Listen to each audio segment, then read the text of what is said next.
did a study of every single antidepressant that was ever put before the FDA for approval. And the aggregate of all of them together was their effectiveness was 80% placebo. So it's like it is a total non-truth that America has believed as a narrative. We will subconsciously move in the direction of our preferred future, or the future that we believe we're intended for.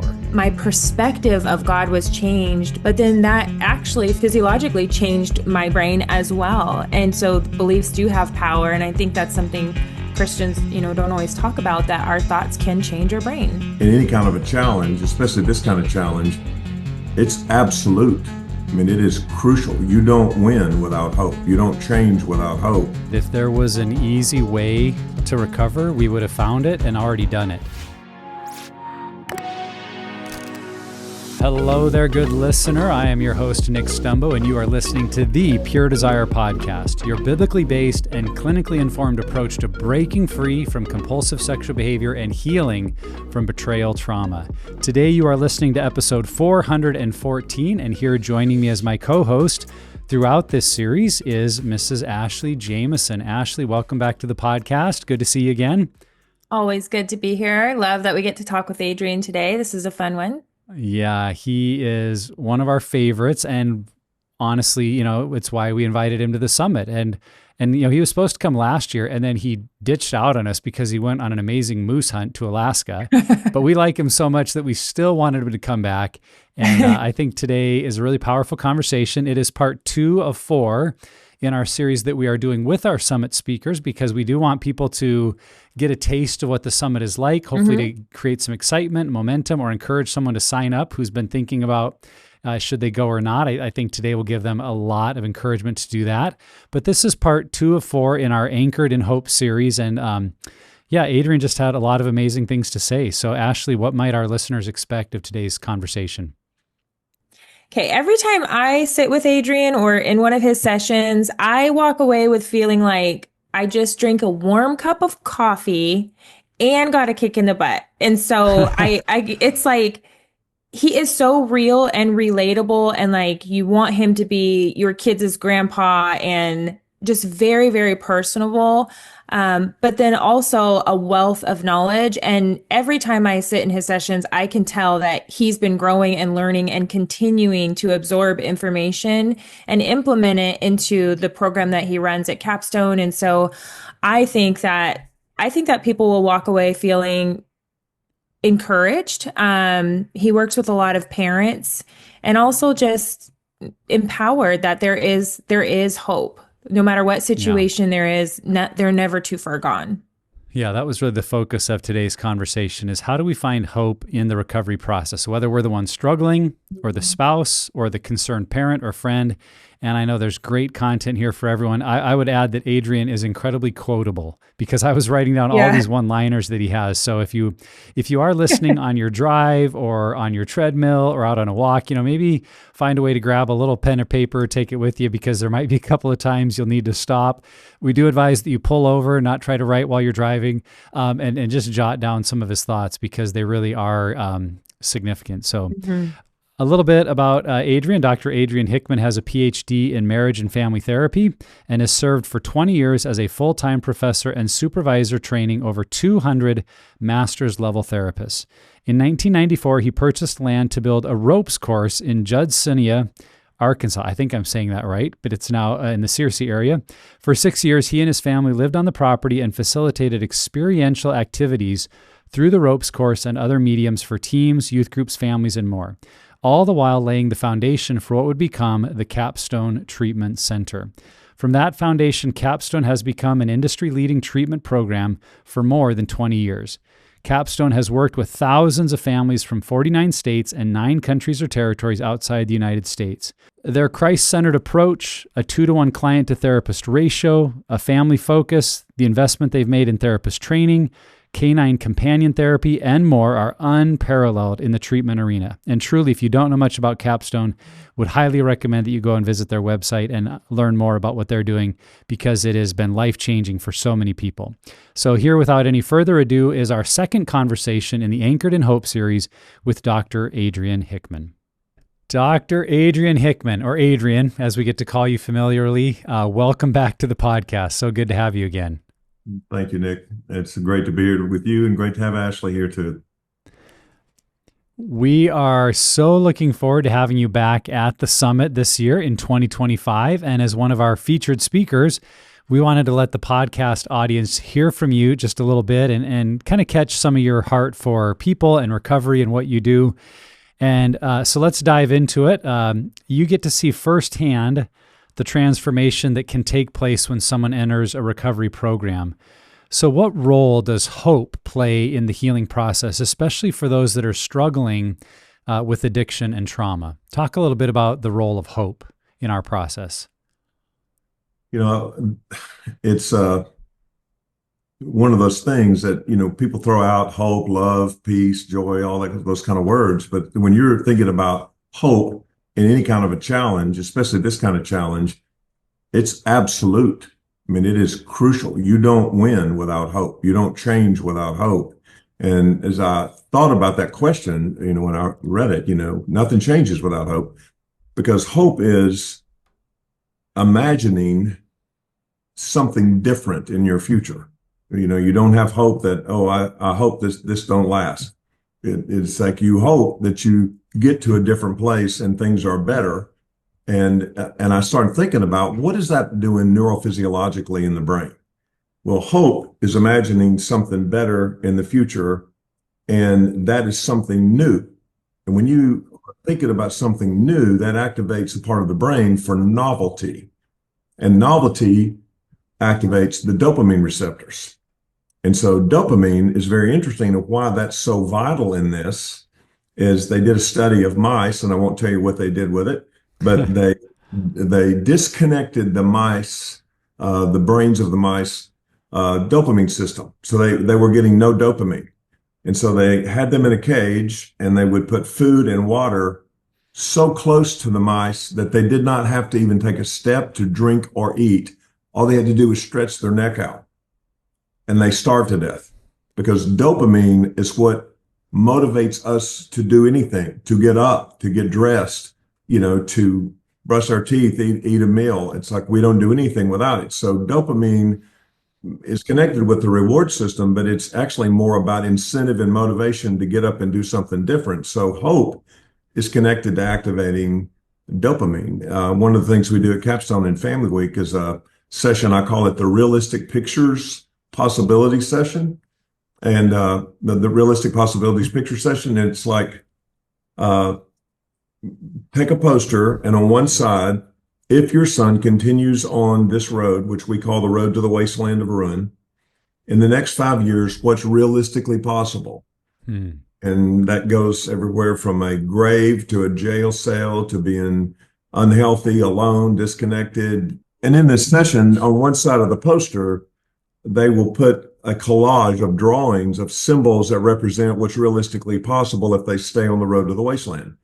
That's pretty easy for them because they've been living in the wasteland when they bring their kid to Capstone. On the other side, if your son changes direction to a new future, which we talk about it being the road to the promised land of dreams, what's realistically possible? Not grandiose and not leading the witness, but just flat out realistically possible. And there's an embedded message in that. It's not even that we make this overt, but the embedded message is both those futures are realistic. Both are possible. And so when a kid who's been in the hole just thinks there's no way I can ever get out of this, and then you're kind of seeing other people say things that we think this is possible for you, it starts to engender hope. Because when you're at the bottom of the hole, it's hard to imagine something different. So, that embedded truth that both are possible actually causes the imagination to start thinking, well, what if that was possible?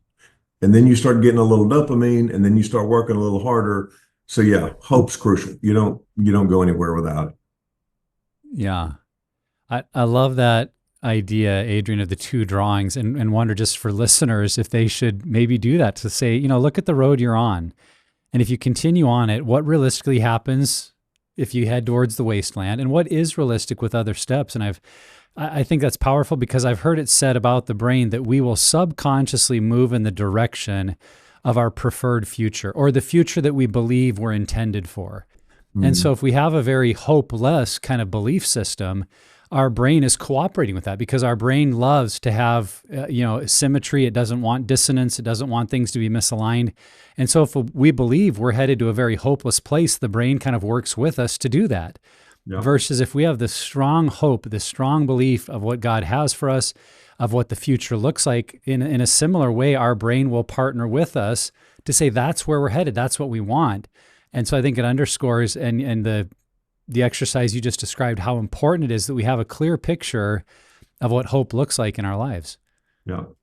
And the therapy work that you're talking about is about toxic shame. And I know we're going to get to that later on in the discussion, but when we do, remember all those things you just said. Toxic shame is what makes you believe you should not have that promised land future. Mm-hmm. Yeah. That's where that comes in. Yeah, and I feel like, with betrayed spouses, we can get stuck when we feel like we don't have choices or that there's no hope of change. I kind of put those in the same, like you've got fear and feeling stuck on one side and choices and hope on the other. And it's a similar exercise that I haven't done on paper, but I walk women through verbally when they've been in a 20-year bad marriage, addictive spouse or abusive spouse that will not change.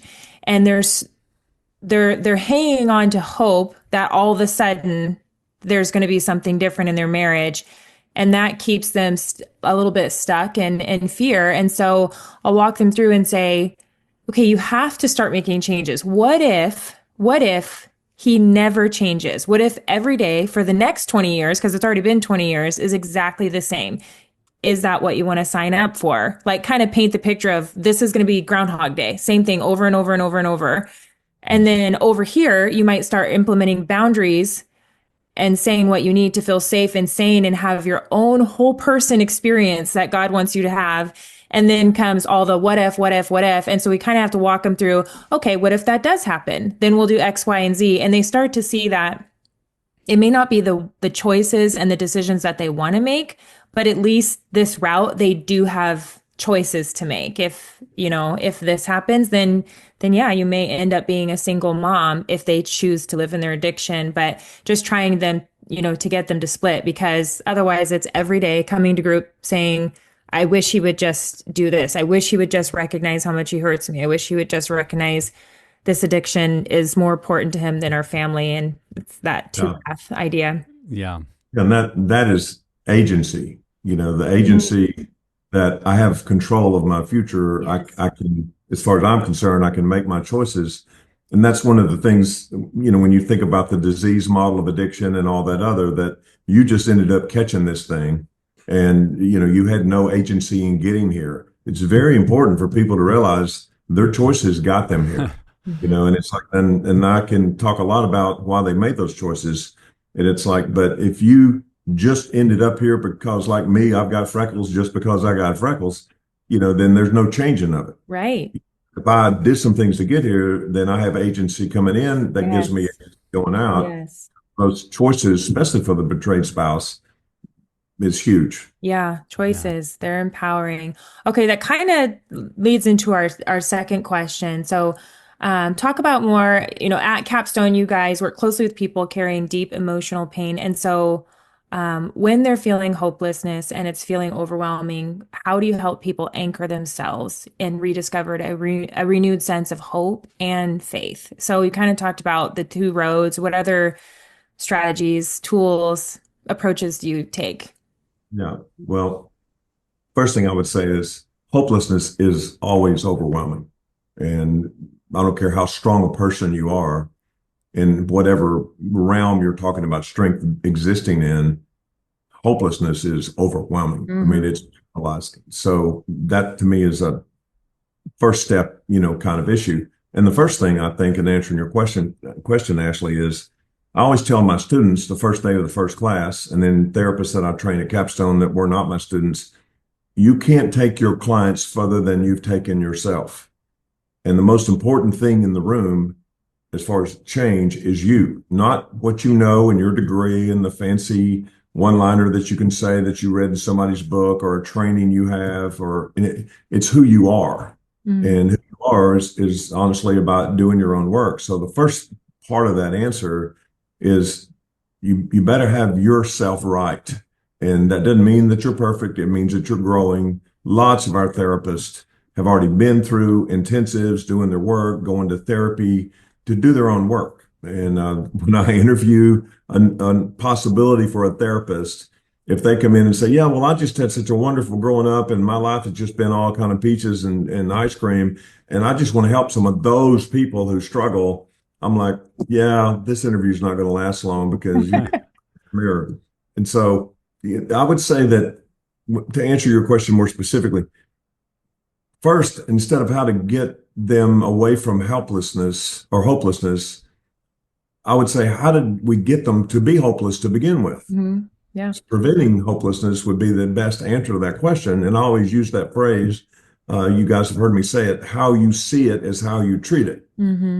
How you see something is how you treat it. So if you are working from the paradigm that you have a chronic brain disease, you have a genetic defect that has caused this, that's the most hopeless producing paradigm that there can be, because it truly means, and I know this sounds funny, but it's like I say, my wife is 1/8 Cherokee and she gets a dark tan and I want to get one too. Well, that ain't possible. I'm just going to get sunburned sitting under the tent, my Philly hat on. And it's like, that's the same thing. If my struggle is that kind of genetic, biological based, disease, that's hopeless. But the other way in how you see it is how you treat it is, was this thing that you're doing originally an attempt at finding a solution to a problem that you saw as unsolvable? It doesn't mean it was right or smart or good, but that's what was under it. And I think secondly, I would say that the way to cause people to be hopeless is to use a symptom relief paradigm. That's the whole thing, is just symptom relief. Yeah. It focuses on labels, quick fixes, temporary, relief.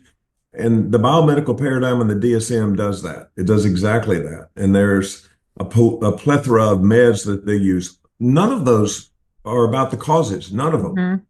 They've looked for biomedical markers on any mental illness for over 50 years with a strong bias to want it to be there, and they've never found one.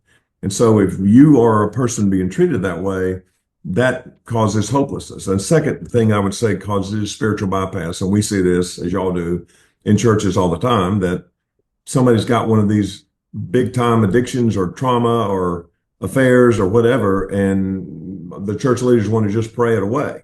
They say the scripture about, if you have faith the size of a mustard seed, you can tell this mind to go jump in the river or the ocean and it will. I've only seen that happen twice in my entire life. I believe it can happen, but I've seen thousands of mountains go into the ocean 1 teaspoon at a time. If you're thinking that your faith has got to be strong enough for that mountain to take a flying leap into the ocean, you're going to get hopeless real quick, because it's probably not going to happen that way. So, the other thing, and you guys have heard me talk about avoidance patterns in relationships. People say, time heals all things. Well, that's the biggest lie that's ever hit the streets when it comes to therapy. Time doesn't heal anything when it comes to trauma or addiction. It is like you have to do the work to do it. So I would say you engender hope with the truth. It's in red letters in the New Testament. The truth will set you free. Now, in invisible ink, it may say, and it'll kick your butt in the process, but it is the only thing that's going to set you free. And to me, it's helping people understand what's going on with them. Yeah. So, ask the question, what makes this make sense? This thing that I'm struggling with, what makes me make sense? And then answer it. And by retracing the vine to the roots to the third generation and beyond. And I love using that volcano metaphor, that you have the eruption, but it comes out of the magma chamber, and that comes from the core of the earth, and the environment of where that happens determines how big of a blast it's going to be. So if it's under the ocean, not a big deal. If it's next to a city, then it's going to be a big deal. So that's about family connection or disconnection. And when you are like, explaining that you don't have eruptions without a magma chamber, and that magma chamber is about your trauma and lack of attachment and your lack of connection to God and lack of agency. And that's why you're reaching for these things that are temporary coping mechanisms that are very unhealthy. People are like, oh, I just thought I was screwed up, or I just thought I was stupid or cursed or whatever. And that explanation is not, and I really hammer this with the betrayed spouses, it's not a get out of jail free card. It's not an excuse. You do something wrong, you do something wrong, no matter what the core underlying issues are. Sin's a sin. But it helps to understand it, with what it is. It is a fact, and it is a fact that you cannot deny, no matter what your paradigm is. Trauma and disconnection in relationships underpin addiction. And addiction is always an attempt to handle that loneliness or that isolation or that trauma. And so you have two people go out and drink a few beers or smoke pot or, even separately, hopefully use pornography. And they both get euphoria and relief from it. But one of them is drawn back to it so strongly. And we tell them, well, that's because you've got the genes. Yeah. Instead of that person is drawn back to it, the other person can take it or leave it. It's like the question is, what kind of relief did this person get? They're carrying in more pain, more toxic shame. They get more relief out of it. It means something different to them. Mm-hmm. And that's what, changes it. So, I look at trying to say, trauma is healable. It's realistic. It's not even a question about can you heal it. It surely can be. And that to me is where people that we work with, both moms and dads and sons, that's when they start seeing hope that they can heal it. Our boys get it easily, really. Parents come in and they've lived with it for so many decades. They're like, well, I can't do anything about it. It's just this thing on my back I've got to carry. And when you can show them this, we have about half of our moms throw their own sexual abuse out. About 40% of our dads start getting those disclosures on the table with moms and dads. And then we're able to do the work, to be able to help them to build the connection, with it. So to me, understanding what's going on with me is in general the answer to your question. Yeah.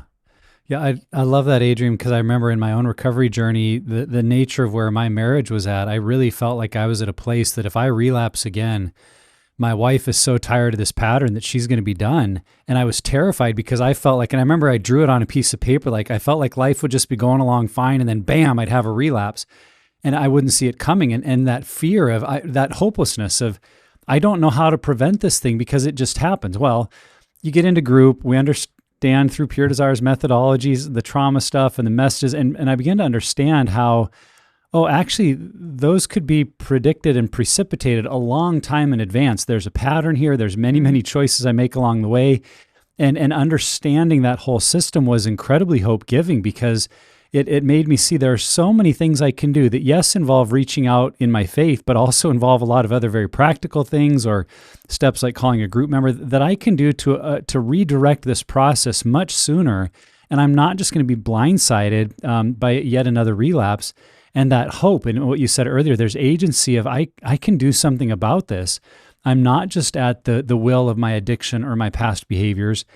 That created momentum and hope and change and growth. But until you see that, I think you do feel hopeless. And I would say at the same time, for some listeners, I would caution that when you hear that, like, if I just understand where it's coming from, then I'll change, sometimes can sound like a golden key. And I get people in group sometimes that are looking for like, just give me that one golden key that I have to turn. And if I turn that right key, I'll never struggle again. And it's to remind them that everything Adrian is talking about it's really a process. It's a part of being in community, and this understanding comes over time. It's not just like figuring out that one, core message that your daddy said when you were 5. And once you understand that, you'll never be an addict or struggle with pornography again. Like, I wish it was that straightforward. It's more of there's more layers to it, is what I would try to remind people. But that as that understanding comes, the hope of change and actual transformation comes as well. And thankfully, we get to see that on a daily basis around here. Yeah. for sure. And that's, you think about the idea of a funnel that you pour oil in your car with, and that somebody is born and it's like they're at the top end of the funnel where they've got the widest, all the options in life are in front of them, all the choices are there, like a full menu of life. And Hmm. then by the time we get them, and probably by the time that they would come and get involved in pure desire, they've narrowed down their choices to this spout. And how did they get there? Well, people do exactly what you said, Nick. They're looking for what's that one thing that happened? Like this Yeah. domino fell over and knocked that one. And instead, that funnel is made out of jigsaw puzzle pieces. And Yeah. there's dozens, if not 100.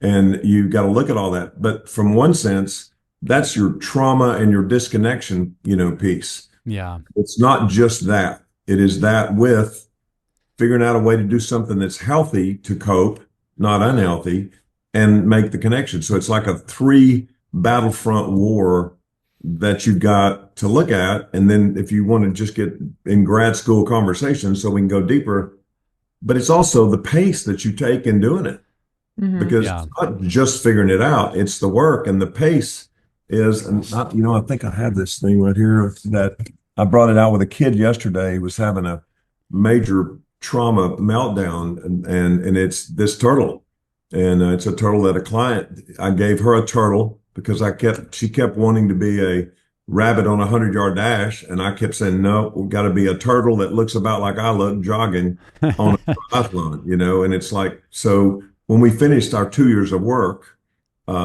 she had been raped 11 times in her teenage years. I mean, Wow. she heroin, everything else. Now she's a wonderful mother, wife, and got a master's education and doing wonderful things in her job and with her family.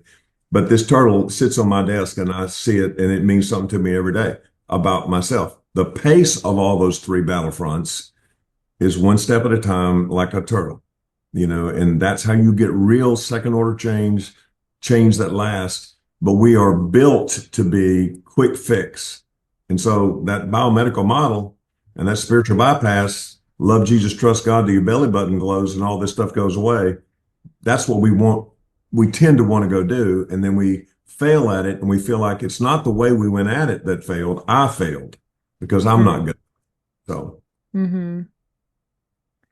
Yeah, I mean, again, even on the like twofold, everything you were saying, I experienced that as a betrayed spouse and for my husband, that in those months after discovery, I was thinking, how can somebody who has a pornography addiction and history with prostitutes and drugs and all these years has just been swapping addictions, never really recovered or healed, how can they ever change? Because in my mind, it was a sin problem. It was, okay, well, you know Jesus, you know the word, and if you're still struggling after 25 years, like where's the hope? And I'm not meaning to say that in like there's no hope in Jesus, but when the church kept saying, well, why don't you just have more faith? That same verse of like faith enough to move mountains, and then I started feeling like, why am I still stuck as the betrayed spouse? If I just had more faith and could forgive him and trust Jesus with my marriage, I shouldn't feel this way.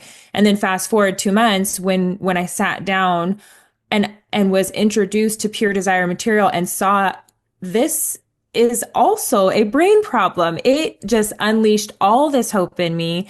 And then, fast forward 10 years, I'm able to say it is all about Jesus. It is all about having your identity in Jesus. But what I learned was I had to go back the whole journey and figure out, like, if I'm this cake today, like what all ingredients were put into my cake along the way to make me exactly who I am today. And some of those ingredients were not wanted. Some of them were bad ingredients. Some of them other people dumped in my cake when I wasn't looking. And, that I had to go back and figure out, like, what did God originally intend for my life? And where along the lines did I stop believing what he originally had planned for me? Or what shaped my perspective? An abusive sexual situation shaped how I view men in this way, or how I view myself. And to go back to all that is a long, long process. But then I'm like, oh, it is all about Jesus. I just Hmm. had to get there and like undo all those pieces, and Yeah. understand how they impact me. But when you're told that early on, and people throw out psychology and they throw out that, yeah, somewhere along the line, my perspective of God was changed, my perspective of myself, but then that actually physiologically changed my brain as well. And so beliefs do have power. And I think that's something Christians, don't always talk about, that our thoughts can change our brain. And so we have to go back to the thoughts and then rechange our brain again, back to what it was supposed to be. Yeah. It's we have a lot of parents that come to Capstone because we're a Christian-based program, and they're my favorite, parents. They're Christians, they love the Lord, etc. But they almost always come out of a very ingrained spiritual bypass perspective. And so it's very interesting when you watch it. And I've actually been sitting on the front pew of church after I spoke before. Mm-hmm. Some people came down for their prayers and that kind of thing. And, and then I've seen it hundreds of times from my back row seat in the balcony, because I'm always a back row Joe guy when I'm not up there speaking. And there's been an adultery in a marriage. There's an addiction to alcohol or drugs. There's a trauma like being raped. And the elders will come up and put hands on them and they'll pray. And I always wondered what they said to them after the prayer. You hear the prayer on the microphone or on the speaker. But I was sitting there one day and this guy prayed for someone that was in an addiction to alcohol. And when they said amen, they looked at the person and said, "Hey, you want to get your family and go with my family to KFC for lunch?" And it was like, "We done with this. The alcoholism is over. I just prayed that thing away." We're good to go. Yeah. We get that kind of thing a lot. Yeah. And I'm like, let's go read the book of James, because there's something that y'all are leaving out of the scripture. And let's go. It's not really about the psychology and all those things yet. It's about you're not reading part of the scripture. It's like faith and prayer don't change anything. Faith and prayerfully working is what changes things. Mm-hmm. God will then bless you. And I think you said it so beautifully, Ashley. After all the work that I've done on many different things, yes, it is all about Jesus, but it's all about Jesus opening doors, closing doors, and empowering me to do the work that was necessary to get to this place. Yeah. It's not done without him. And I think there's such a dichotomized thinking paradigm with a lot of Christian leaders that, if you are going out and doing the work, it means you don't have the faith. And I'm like, well, no, actually, that shows my faith that I believe if I do this work, things can change. Yeah. Mm-hmm. Kind of the whole book of James in a nutshell. It's faith and works. Yes to both, and both are absolutely crucial. Yes. Adrian, you were getting into it a little bit earlier here, but let's dive more into the topic of shame, because we know that addiction and trauma often create strongholds of guilt and shame in a person's life. And so how do you guide an individual to break free from those burdens and re-anchor themselves in hope on the healing process? I think this is so important. I remember talking to Judy Crane many years ago about trauma. And I told her, Judy, I think toxic shame is the core of trauma work. The limbic system therapy and the autonomic nervous system and all those things absolutely has to be done. But I think that's not as deep as the toxic shame work. As a matter of fact, in the book that I just finished, that's going to come out in 2-3 months, the title's called The Cave, the Crucible, and the Masterpiece. Mm-hmm. And the crucible is about toxic shame and the battle with it. Toxic shame is I am bad, not I did bad. Healthy shame, which is the shame you're talking about, I did something wrong and I'm ashamed. You should be. That's your conscience. I did something wrong and I'm guilty for it. Okay, you should be. You did something wrong. But when you're looking at that part of shame and guilt from the doing wrong, you don't get rid of that without Jesus Christ, because he's the only one that can forgive your sins. Mm-hmm. So that takes that shame and sets it over here, gives it to Jesus Christ. Faith in him is what takes that away. But the shame that we're really talking about most of the time is the shame that is, I am bad, dirty, weak, whatever. Like my sexual abuse as a 4-year-old, the toxic shame message was, you are bad, weak, and stupid.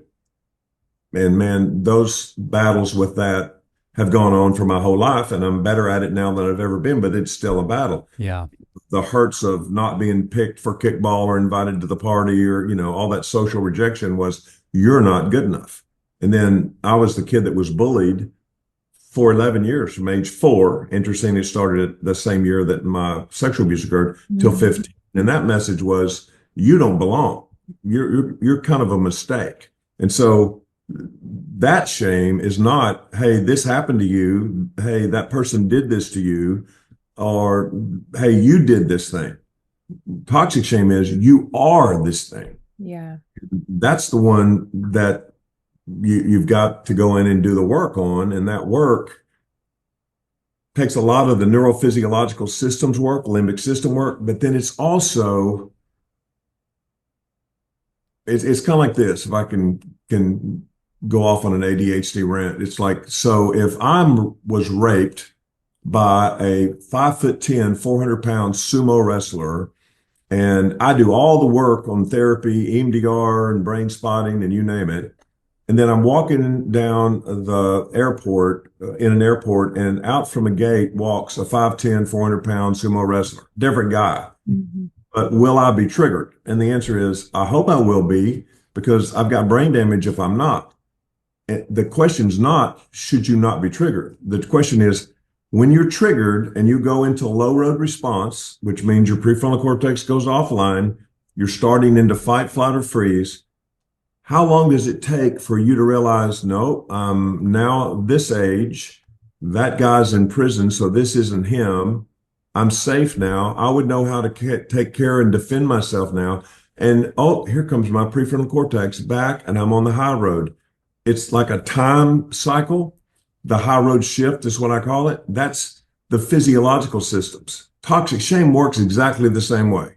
Something happens that makes me feel stupid. Yeah. I go into that same trigger, and it's a fight response, and I want something to fight, and I want to kill it or it kill me, and it's those kind of things. How long do I stay there? That's how you fight toxic shame.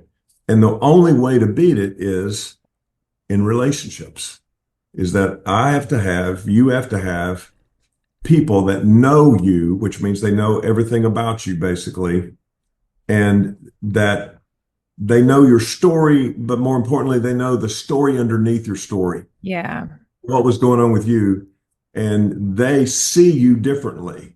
So, like, the most important change agent in therapy, I think, is co-regulation, to be technical about it, but it is believing in somebody, and it is only by having enough people in life that are in our inner circles that believe in us, and they know us, and they believe in us with all the flaws as well, that we can get to the point that we can have a quick high road shift on toxic shame.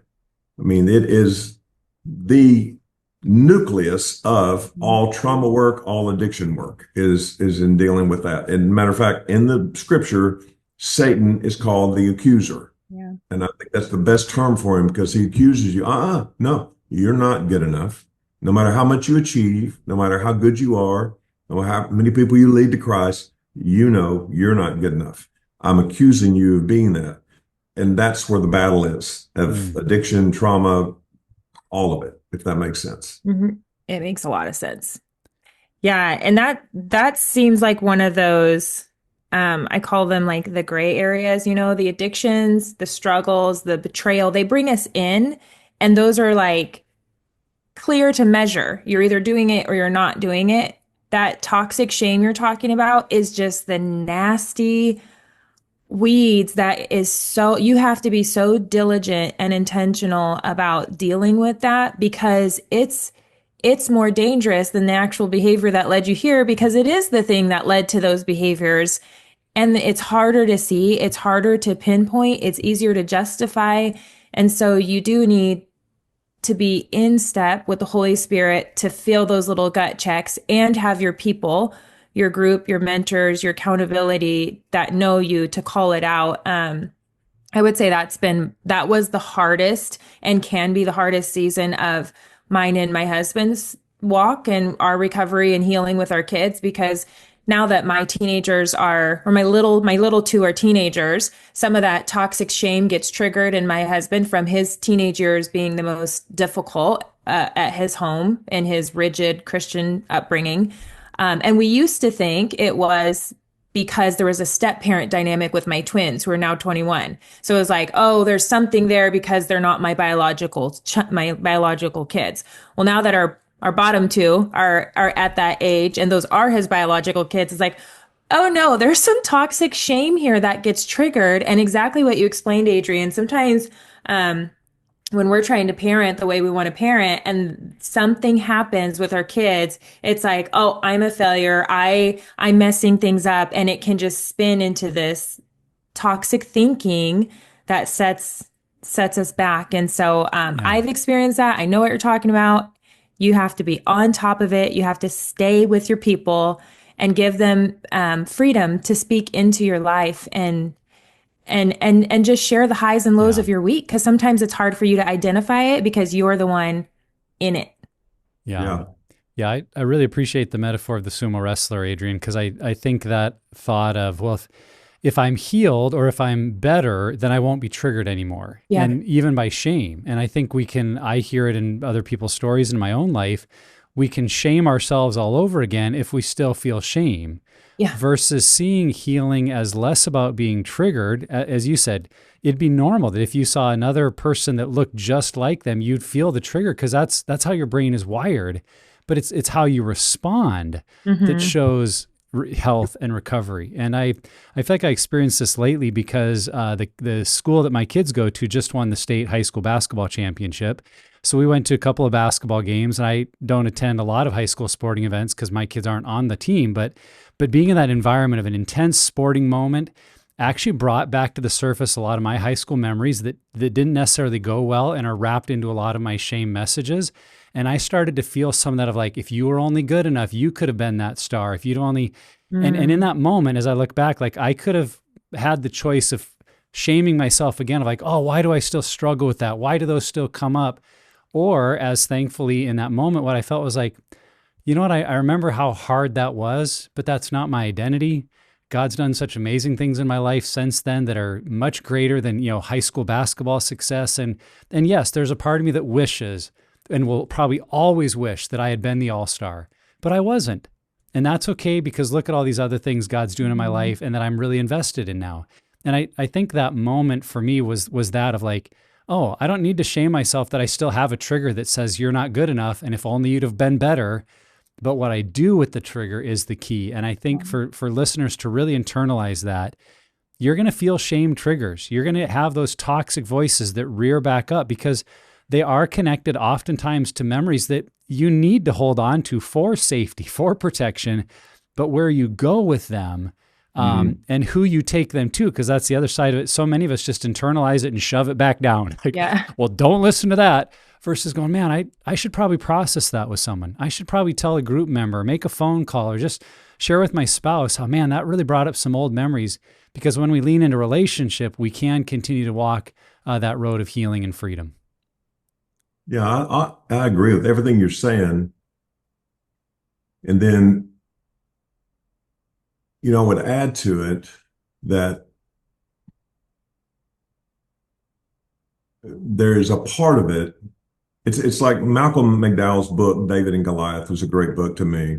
And he's got sections in there about kids that had dyslexia and learning disabilities and different struggles that became kind of off the chart successes in life. And that these people looked at all those things as desirable difficulties, and I'm like, okay, so it's kind of like, me, all the things on my permanent record, I actually got it when I was in my 40s. It was, about 6 of my 12 grades, the end of the year verdict was below average. There was 2 or 3 that were daydreamer, and one that doesn't pay attention, one that was emotionally unstable in the 7th grade. It's like, thank you, Mr. Crosby. But it's like, all of those things were about what? Well, I was struggling. I don't think I could hardly read till I was 27. And I didn't understand a lot, and I was daydreaming. And I kind of think, looking back on it, I was probably thinking about something more important than what was being taught in the classroom.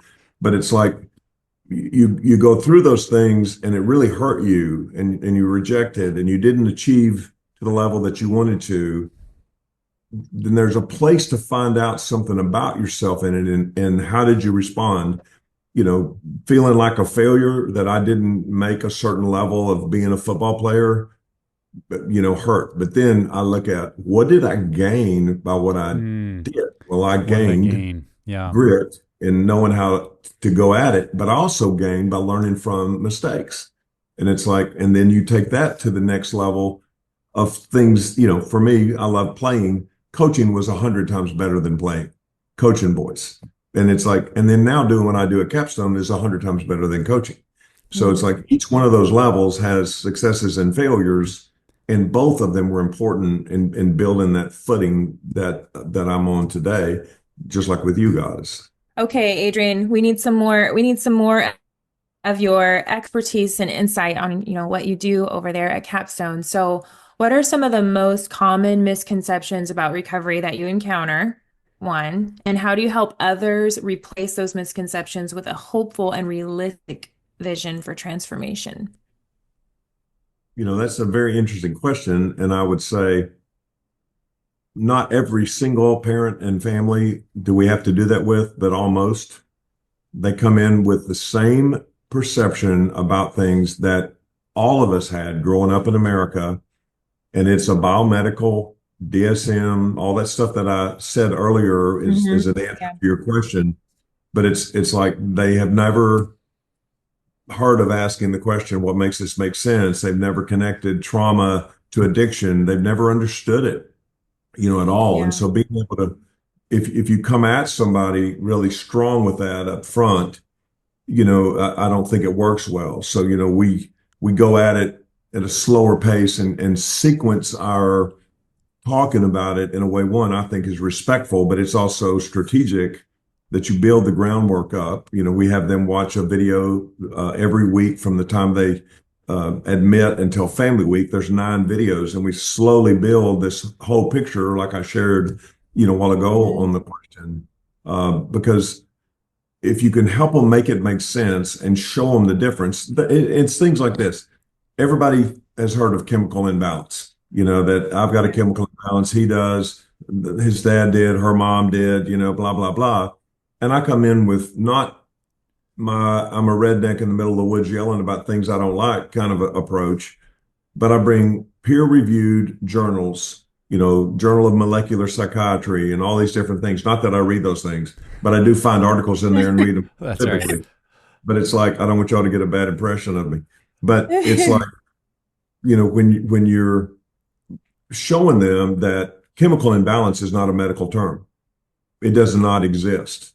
It was proposed by Joseph Skilkraut in 1965. It has had dozens and dozens of attempts to prove that there is a serotonin imbalance, and that's what causes depression. It has never once been proven.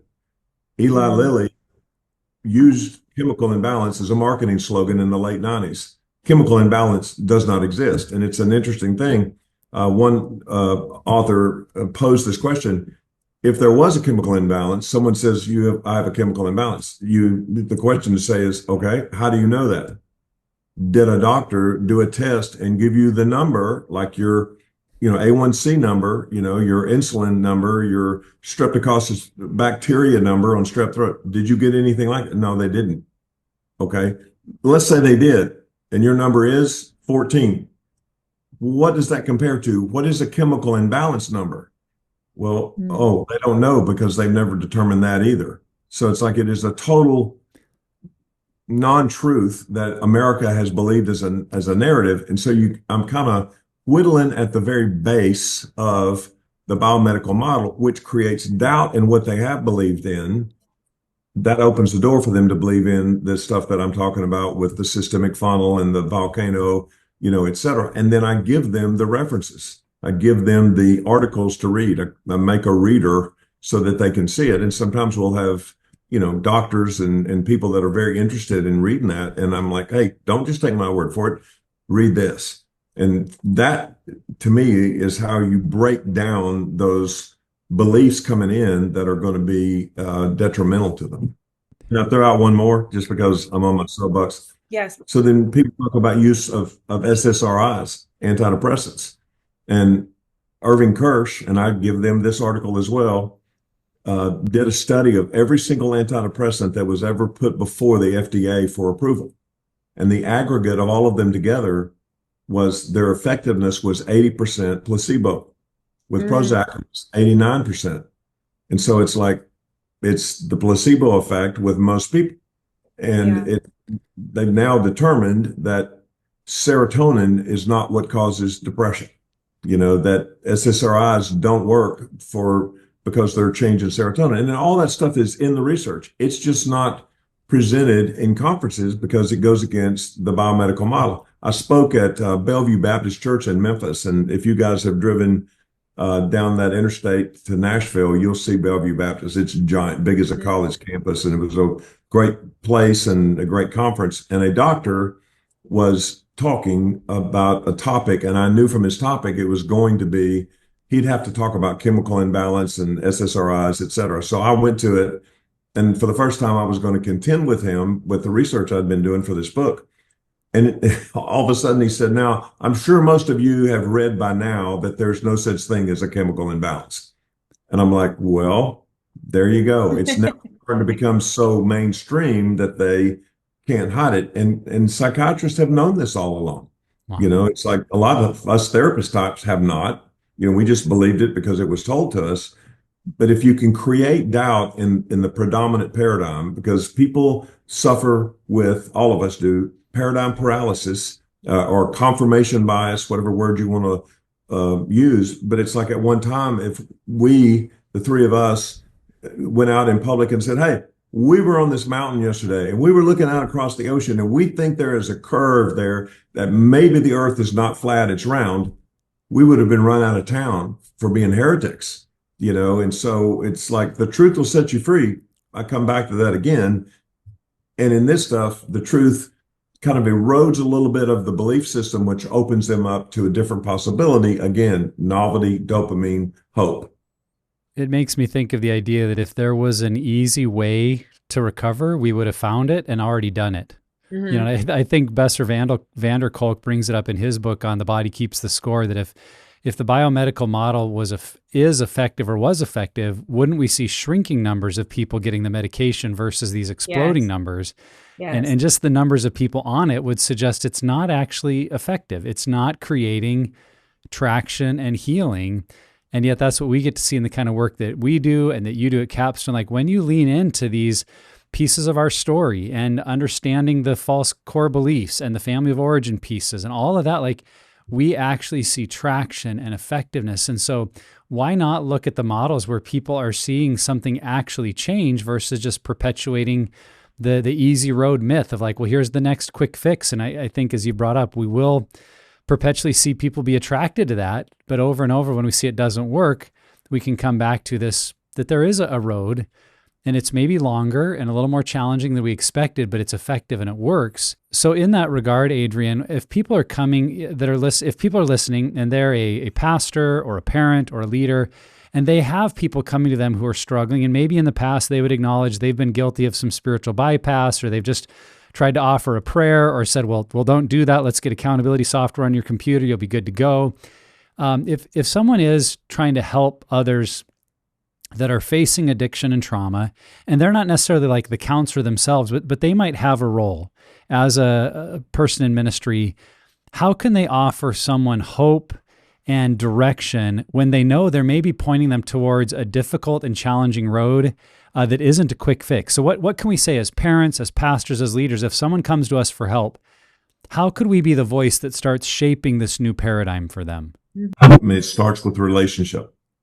It's like, who's got a voice with any of us? It's the people that we have relationship with. Yes. But then when you have relationship with somebody, it's usually the most difficult, dyad to be able to have those kind of conversations with. So the idea again comes back to communicating something different with who you are and doing your own work but then also showing them a different paradigm that can give them realistic hope. I mean, that's what it comes down to. It's like, to me, you like in a church or a team or a company, there's a culture, whether you specifically say, hey, this is going to be our culture and you work to build it, which I'm sure y'all do like we do, or you just end up having a certain culture, a culture in church that denies these struggles. I did a series at my church about 5 or 6 years ago and talked about all this stuff in detail. It was only for adults. And a dozen or more women asked my wife, why is A talking about all this bad stuff? And Joanna said, because that's the stuff that's going on and that we're dealing with. Yeah. And everybody wanted to deny it. And so I actually wrote an article in a little publication here locally addressing pedophilia and some stuff that had happened with a minister in town with a child, which is all a different level than the stuff that we're talking about. And it's like I walked into church. It was a pretty damning article, honestly. It was, we hide this stuff. There's a dual code. We say honesty, but then we lie to cover up when stuff like that happens. And it's not about any specific church organization. It's like, seems like everybody does, but it's very hypocritical and contradictory. And when I got to church that Sunday morning, one of the church leaders saw me in the hall and they kind of wide-eyed looked at me and I said, morning. And they said, well, I didn't think you'd be here today. And I said, why not? It's Sunday morning. And they said, well, that article that you wrote. I said, oh, you read that article? Well, good. He goes, yeah, but we just don't talk about those things. And I said, yeah, that's why I wrote the article. That's the problem. So one of the things that I've said is, if you can create a culture, so take this from a church point of view, but also in a family, where taboo subjects are normal. And I don't mean that you talk about them all day and everything, but when it's appropriate, that you can talk about anything and there's nothing off limits. And so the idea is you build that with connection. And I think I said this at the last time I was up there speaking, connection, real connection. And then protecting the young ones, protect it from getting in, and then prevent them from going down those roads, and then prepare them for dealing with it. Like Jordan Peterson said, bring a little evil in your home so that you can teach people how to deal with it. He doesn't mean participate in the evil, but teach them about what they're going to hit, and then show them restoration, which is rupture and repair, and then live a risky faith, because nobody's going to follow somebody that's a neutral faith. It's not actually faith anyway, if it's not risky. And so to me, you're showing them rupture and repair and the masterpiece effect, which is the biggest thing in everything we're talking about. Bowlby and Ainsworth's work on secure attachment, and then Jake Porter spoke and talked about the theology of attachment. And the idea with attachment is the most important cornerstone of it is that the child believes after any rupture that happens, repair will follow. And it's like, that's what gives secure attachment. So when you look at the gospel, where God knew when he created us, we were going to break the relationship with him with our sin. And he already had a plan with Jesus going on the cross to mend that, to repair it. And so Ephesians 2:10 says, for we're God's workmanship or work of art, we're God's masterpiece, depending on which translation, that we've been created again in Jesus Christ to do the good works that he prepared for us before creation. And so when you look at that, I've read it 100 times and I thought, yeah, we're the masterpiece. Human beings are the masterpiece creation of God, like over all animals and mountains and clouds and stars, and, humans are the top deal. That's not what it's saying. And I missed it until I heard Jake speak on it. And he's kind of taken me in a whole different walk of life. We're the masterpiece after we ruptured it and we're repaired. I mean, what does that mean? Well, think of the implications of secure attachment. Secure attachment only happens after there's been ruptures and repair. in the strange situation study. The mom leaves and comes back. She leaves and comes back. The baby knows the mom's always going to come back. And so secure attachment, the deepest relationship happens after that. It's the same thing as Ephesians 2:10. Masterpiece happens after we've screwed it up, after we've broken the relationship and been made new by Christ. So post-traumatic growth, add to that post-addicted growth, because that's the same concept with addiction. That's all the gospel of Jesus Christ. Yeah. That's the gospel played out in a different venue. And when I look at moms and dads that come in and look at boys and can say, when you get to the other side of this, and it's an ongoing, growing thing, it's not that, oh, you regain what you had. It's not that, oh, well, I've just gotten to a place that I can stand for the rest of my life. You're talking about being better after repair than you were before rupture. And so in a spouse betrayal, the betrayed spouse, the non-offending spouse, they have decisions to make. And I would never question their decision if they said, hey, this is too big of a betrayal for me that I don't want to be here anymore. But if they choose to stay in it, then you look at the repair process of this. The work that has to go on is not an event. You know, forgiveness is an event with God, and forgiveness with God equates with reconciliation. Forgiveness with humans is a process, and it does not necessarily mean reconciliation. You have to have a whole different deal that goes with that. But if they're willing to and they move forward, and then when you talk about, well, what about with back steps and all that other, every time there's a back step, the non-offending spouse should tighten boundaries and raise consequences. Why? Because that's healthy for the non-offending spouse. It also is helpful to the offending spouse for them to know that this is what's waiting on me if I keep going down this road. So go back to the very first question. Envisioning a different future where things are good is novelty, produces dopamine. Guess what else produces dopamine? Fear. You can have healthy fear by realizing I can't keep going down this road. That's how that whole thing works together in a synergy. That makes any sense. Yeah, it sure does. Yes, it does. That's so good. Well, I'm so excited to just like every time you're talking, Adrian, even sometimes, I mean, we all here on this podcast play in the same sandbox. We bump shoulders. Jake's going to be at our summit as well. And I'm so excited to have both of you under the same roof.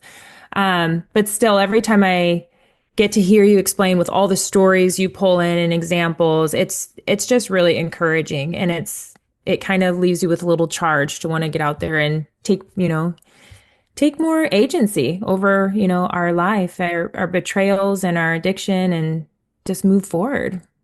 Yeah. And I was going to say something similar to you guys. And I'll say one other thing about this, and y'all can cut it if you want, but we do talk about people with addictions as if they are a group of people, inferring that there's another group that don't have addictions, and they are called normies. And I want to tell you, I don't believe normies exist. And it's like Carl Eric Fisher in his book, The Urge, a 500-year history of addiction. We all have addictions. We all are capable of having addictions that are very severe. And so it's really not about what the addicts do to get into recovery. It's what the human race does to deal with the hardships of life. It's all the same for all of us. It's just on different degrees. And when you think about all the stuff we do on sex addiction and drugs, but obesity kills 5 or 10 times more than they do. You know, it's like we don't have a bunch of stuff going on with that, an obesity epidemic or a cigarette epidemic, which also kills 500,000 a year. So it's all of us. We all struggle with how do we get relief of pain and fill the emptiness. Yeah. Well, there's another paradigm that you're chipping away at and helping people think through. We've got to learn to think differently. I totally agree with you. As Dr. Ted Roberts told me early in my recovery, that we were all born to be addicted to Jesus, in a sense that when we needed comfort, when we needed escape, we would know we can run to our Creator and Maker and Lord, and He welcomes us in. But we've learned to be addicted to something else. And he said that we have all learned to be addicted to something else. It's just that some of our addictions are socially acceptable, and so we don't call them addictions. And yet if we see that that this is what the brain does to try to cope with all these things, and then we put ourselves all in that same category, we can learn and heal and grow and be on this road together.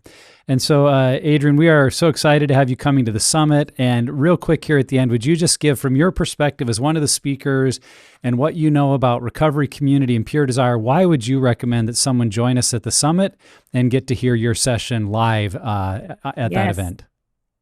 Well, I mean, the summit is great, and I think I'll talk about that more than my session. My session is going to be basically more of the same. But the thing that I get out of being with you guys on this, even though it's Zoom, but especially being at the summit in person, it's kind of like what you were just talking about, Nick, that, we run to Jesus Christ. There was a story I read somewhere, and I can't remember where, so forgive me for not citing the person who thought this up, but it was a story of a dad and mom in their bedroom, and down the hall was a little boy, and it was a storm outside, and there was thunder and lightning. And the boy yelled at the dad, said, "Dad, I'm scared." And the dad said, "Son, don't be scared. Jesus is with you." And the boy responded, "Yeah, but right now I need somebody with skin on." It's like, Yes. That's what the summit is. It's getting around other people that can be the band of brothers, band of sisters, that can see you and that can know you, and you just expand that inner circle group. And to me, that's the best part of it. Yeah. Well, we are so excited and looking forward to it. And listener, I think you can hear and understand why we love having Dr. Adrian Hickmon as one of our speakers and just the insights that he'll bring, as well as many, many others. And I'm sure in the show notes, there will be information about how you could sign up for the summit, whether you can join us live or on Zoom and watch all of the sessions via the internet in the wonder of the world that we live in. So Adrian, thanks for joining us. Wonderful to have you. And we look forward to seeing you in person in a little while. Yes. Thanks, Adrian. Yeah, I love you guys. Thank you for having me. Yeah. Thank you to our listener as well. And if you're a fan of today's content, please subscribe, share with somebody, give us a like or a review. All of these are ways that other people might find this life-giving content. And if you would like more information about Pure Desire groups, counseling, or resources, visit us at puredesire.org. Journey on, my friends. You are not alone.